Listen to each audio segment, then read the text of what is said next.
여러분 한 주간 평안하셨죠? 오늘 시편 산책, 오늘 시편 119편의 네 번째 파트가 되겠습니다. 25절부터 32절 말씀을 봅니다. 내 영혼이 진토에 붙어 싸우니 주의 말씀대로 나를 소송케 하소서. 내가 나의 행위를 고함에 주께서 내게 응답하셨으니 주의 율례를 내게 가르치소서. 나로 주의 법도의 길을 깨닫게 하소서. 그리하시면 내가 주의 기사를 묵상하리이다. 나의 영혼이 눌림을 인하여 녹사오니 주의 말씀대로 나를 세우소서. 거짓 행위를 내게서 떠나게 하시고 주의 법을 내게 은혜로이 베푸소서. 내가 성실한 길을 택하고 주의 규례를 내 앞에 두었나이다. 내가 주의 증거에 밀접하여 싸우니 여호와여 나로 수치를 당케 마소서. 주께서 내 마음을 넓히시오면 내가 주의 계명의 일로 달려가리이다. 아멘. 오늘은 영혼을 살리는 말씀이란 제목으로 말씀을 함께 보려고 합니다. 오늘은 이제 시편 119편의 네 번째 말씀으로 모두 네 번째 알파벳인 달레트로 시작합니다. 이 네 번째 파트가 다루는 주제는 삶에 있는 고난, 그리고 고난 속에 있는 은혜의 말씀, 이렇게 될 수 있습니다. 우리가 이제 지난주에 보았던 그 세 번째 연에서도 삶에 있는 고난에 대해서 나타났는데요. 그 주제가 계속해서 네 번째 연에도 이어지고 있습니다. 삶의 어려움은 누구에게나 다 있습니다. 사실 고난이 있다는 것은 내가 살아있구나 라고 하는 것을 깨닫게 하는 것이죠. 여러분, 죽은 시체에는 고난이 없습니다. 걱정이 없습니다. 염려가 없습니다. 죽고 나면 아무것도 아니죠.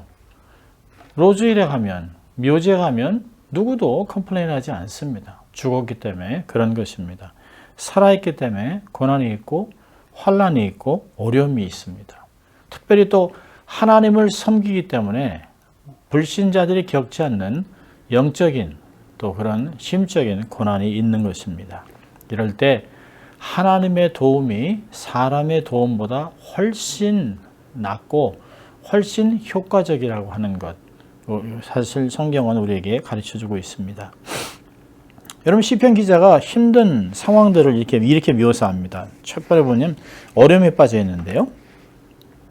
25절에 내 영혼이 진토에 붙어 싸우니 주의 말씀대로 나를 살아나게 하소서. 진토에 붙었다라고 하는 것은 진토에 딱 붙었다는 거죠. 무덤 밖에는 내게 남은 것이 없습니다.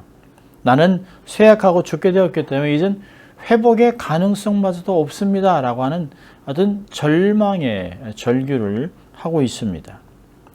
사람은 죽으면 흙으로 돌아가는 것 같이 시인은 자기가 아직 살아있으나 흙에 붙어있는 것 같다라고 이야기하고 있습니다. 왜 그럴까요? 그것은 26절에 자기의 삶의 어떤 패턴 때문에 그렇습니다. 나의 행위를 고함에, 삶에 있는 숨어있는 죄 때문에, 아직도 정리되지 않은 어두움 때문에 사실은 내 삶에 반복해서 그것이 완벽하게 정리될 때까지 내 삶에 계속해서 가시 같은 고통을 주게 되는 것입니다. 시편 기자는 힘든 상황을 얘기하죠. 또 28절에는 내면에 나의 영혼이 눌림을 인하여 녹사오니, 녹는다는 말은 마치 천물이 녹는 것 같이 눈물이 주르륵 흐르는 것 같은 슬픔이 너무 중해서 무너져 버리고 또 죽게 되었다는 말입니다. 잠언 18장 14절은 이런 말을 합니다. 사람의 심령은 그의 병을 능히 이기려니와 심령이 상하면 그것을 누가 일으키겠느냐. 비슷한 상황을 얘기하고 있습니다. 그 시편 기자는 자기 영혼을 살리는 주의 말씀을 사실 이미 경험했던 사람이에요. 그래서 하나님한테 다시 말씀으로 자기를 세워달라고 이야기하고 있습니다.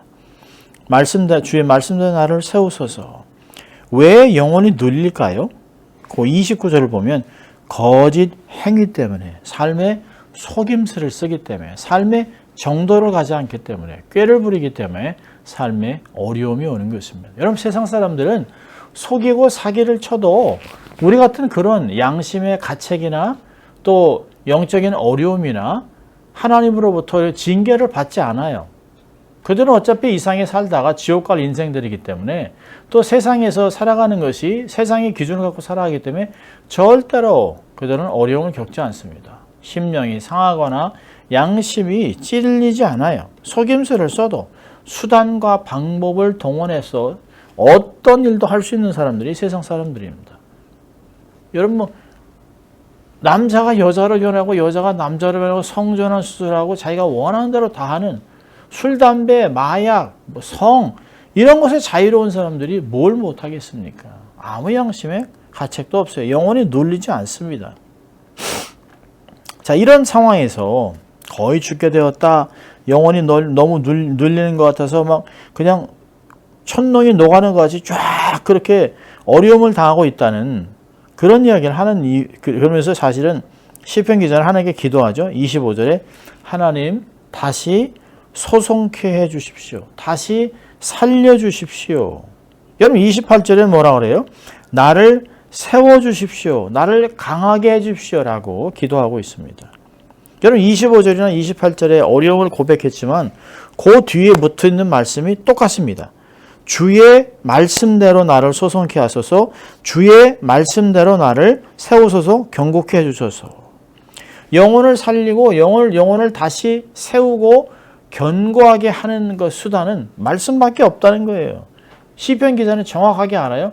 자기가 무엇으로 다시 살아날지, 어떻게 하면 다시 견고하게 세워져서 정말 힘을 얻을 수 있는지 그걸 너무 잘 알고 있습니다. 주의 말씀밖에 없어요. 시편 107편에 비슷한 말씀이 있는데요. 저가 그 말씀을 보내어 저희를 고치사 위경에서 건지시는도다. 말씀으로 어려운 환경에서 사람을 딱 구원하고 살리시고 회복하는 것을 시편 기자는 이야기하고 있습니다. 여러분 주의 말씀은 언약의 복음이죠. 또 부활의 말씀입니다. 이 말씀이 아니면 죽음의 진토에서 살아날 자가 없다라고 하는 것을 사실은 이야기하고 있습니다. 자, 또 하나 시편 기자는 그렇게 하나님 자기를 소송해 주십시오. 자기를 세워달라고 얘기하면서 26절에 이렇게 얘기합니다. 주의 율례를 내게 가르치소서. 하나님 내게 말씀을 가르쳐 주십시오. 배우려고 하는 마음으로 낮아진 모습이 있습니다. 여러분 인생이 고난이 아니고서는 배울 수 없는 소중한 교훈들이 있습니다. 전혀 세상에서 배울 수 없는데 고난의 길을 통과하는 동안 이게 하나님의 뜻이었구나. 하나님이 이것을 내게 원하는 거구나. 인생은 이렇게 살아야 되는구나 라고 하는 소중한 교훈을 배울 때가 있습니다. 그래서 시편은 이야기합니다. 주님 내가 나의 잘못된 행위를 거짓을 고하며 주께서 나를 가르쳐달라 얘기하고 있습니다. 주의 말씀을 내게 더욱 가르쳐 주십시오. 27절에 나가서 이렇게 합니다. 나로 이렇게 가르쳐서 나로 주의 법도의 길을 깨닫게 하소서. 그리하시면 내가 주의 기사를 항상 묵상하겠다라고 얘기하고 있습니다. 여러분 고난이 닥쳤을 때 하나님이 주시는 교훈을 깨닫지 못하면 그 고난을 통해서 하나님의 주시는 값비싼 교훈을 얻을 수 없게 된다면 참 그보다 불쌍한 사람은 없습니다. 고난 속에 하나님의 길이 있습니다. 고난 속에 하나님의 교훈이 있습니다. 고난 속에 하나님의 역사가 있어요. 그것을 깨닫지 못하고 그것을 파악하지 못하면 그 사람은 아무것도 얻지를 못합니다. 여러분 고난 중에 하나님께 기도하다가 성령의 능력을 받아요. 성령의 역사를 경험합니다. 그럼 성령의 마음을 성령으로 깨달아서 하나님의 깊은 것들을 이해하게 됩니다. 하나님의 계시를 받게 됩니다. 그러면 하나님을 깊이 알아가면서 큰 그림을 얻게 되죠.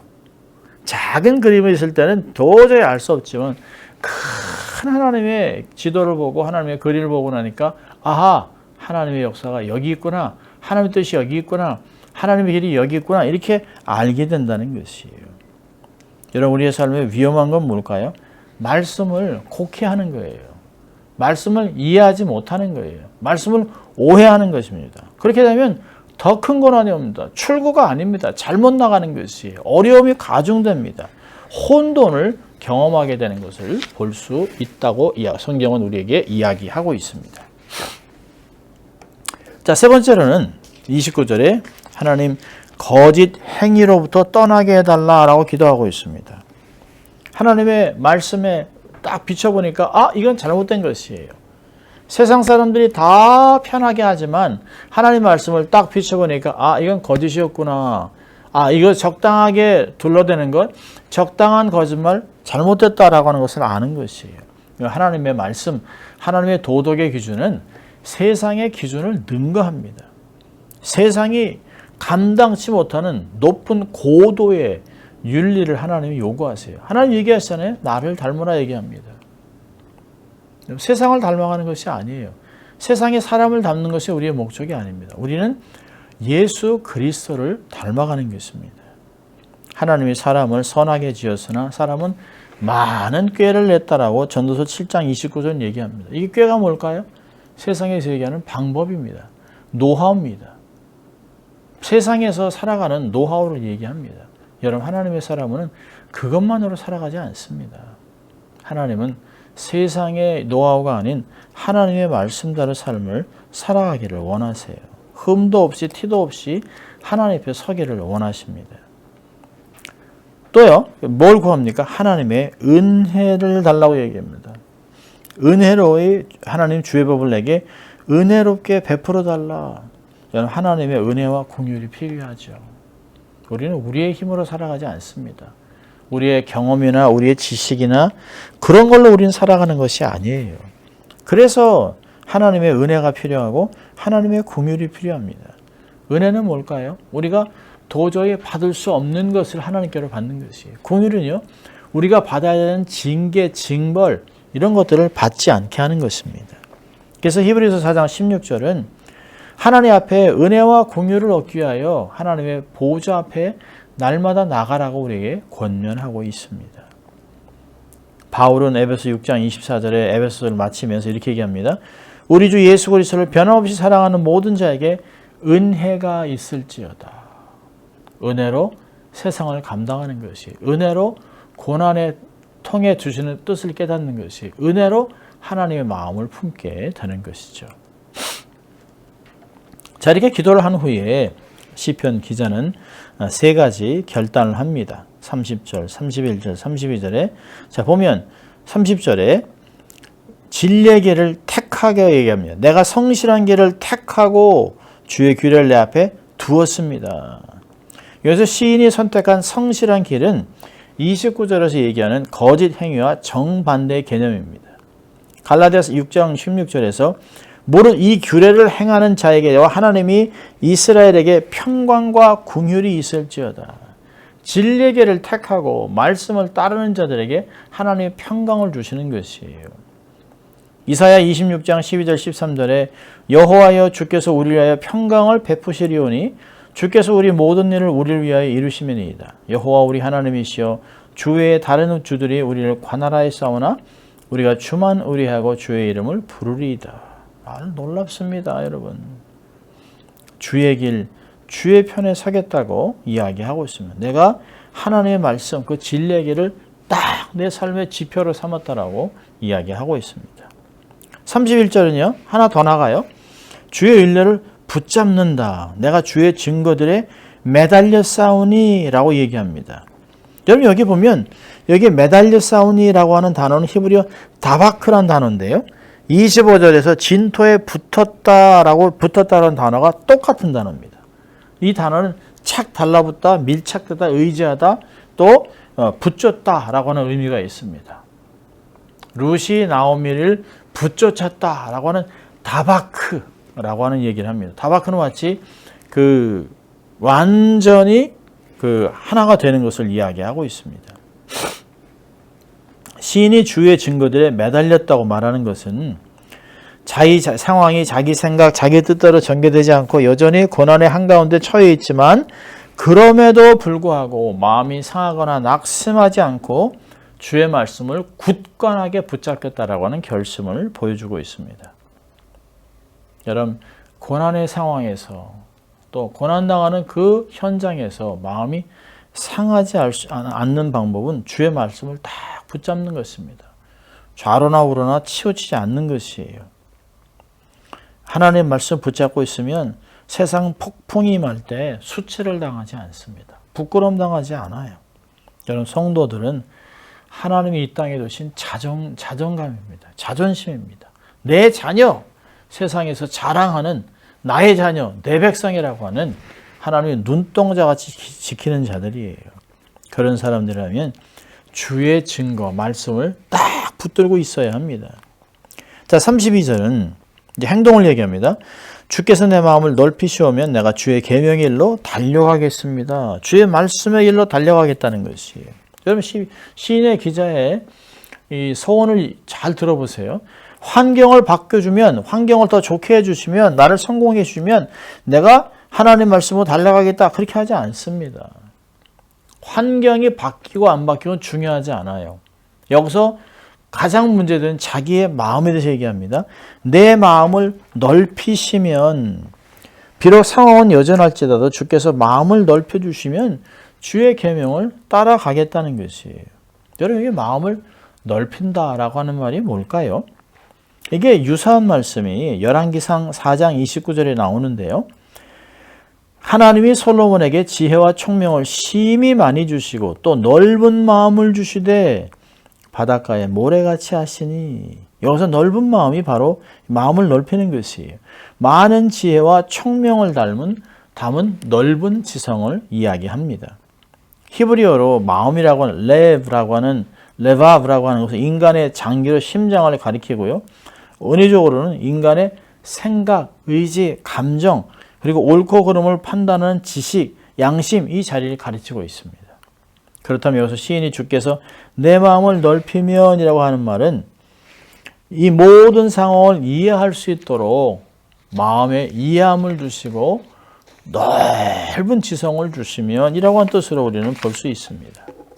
이러면 하나님의 도움을 구체적으로 경험할 수 있어요. 여러분, 우리의 생각이 좁기 때문에 하나님의 말씀을 곡해하는 거예요. 우리가 생각을 좁게 하니까 보이는 시야도 아주 좁은 것이에요. 하나님이 안 계신 것 같아요. 세상 사람들이 이기는 것 같아요. 단면으로만 보기 때문에. 근데 마음이 넓어지면, 마음이 여유가 있으면, 마음이 풍성하면 세상에 이전에 보지 못하는 많은 것들을 봅니다. 큰 그림을 볼 수 있어요. 그렇게 되면 하나님의 마음을 품는 거죠. 예수 그리스도의 마음을 품는 것이에요. 작은 것에 집착하지 않습니다. 작은 것에 실족하지 않습니다. 작은 것 때문에 오해하지 않습니다. 넉넉하게 넘어가는 거예요. 넉넉하게 관용하는 거예요. 이 정도야 얼마든지 감당할 수 있다라고 이야기하는 것입니다. 여러분, 이사야 선지자가 전하는 희망의 메시지를 여러분 마음을 열고 한번 받아보세요.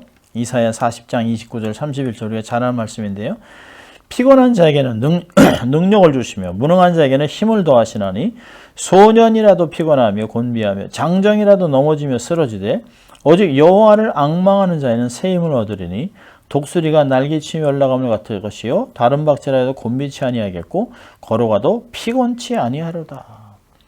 세상 사람들과 다르게 살아가는 비결, 하나님께 소망을 두고 하나님을 열망하고 앙망하고 살아가는 것입니다.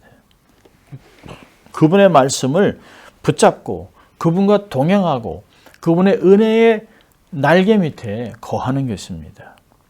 영혼을 소송케 하고 굳건히 세우는 하나님의 말씀에 삶을 묶어 놓으세요. 은혜의 사슬로 자신을 말씀과 붙여 놓으세요. 그러면 세상의 풍파에 휩쓸리지 않습니다. 아무리 깊은 물이, 아무리 강한 바람이 불어도 말씀이 내 삶에 딱 중심을 잡아주기 때문에 흡쓸려 가지 않습니다. 다시 또 우리가 또 휩쓸리더라도 또다시 구원받기 위해서, 또다시 구출받기 위해서 하나님의 말씀을 붙잡아야 하는 것이죠. 말씀을 가까이 해야 하는 것이에요. 여러분, 종교교역자들이 솔라 피데, 솔라 스크립처라, 솔로 크리스토라고 얘기했습니다. 오직 믿음, 오직 말씀, 오직 예수 그리스도, 그 세 가지를 종교개혁자들이 외쳤습니다. 오직 말씀으로 세상을 이기고 능히 감당하는 한 주가 될 수 있기를 주의 이름으로 축원합니다. 기도하겠습니다. 하나님 아버지, 감사합니다. 세상에 참 힘들고 어렵고 많은 환란이 있지만 세상 사람들과 똑같이 반응하지 않게 하시고 오직 하나님의 마음을 품고 하나님의 말씀 붙잡고 세상을 해석하고 세상에 반응하고 하나님께 영광 돌리고 살아가는 넉넉히 이기는 그런 하나님의 사람들이 될 수 있도록 주님 축복하여 주시옵소서. 감사하고 예수님 이름으로 기도합니다. 아멘. 한 주간 승리하시길 바랍니다.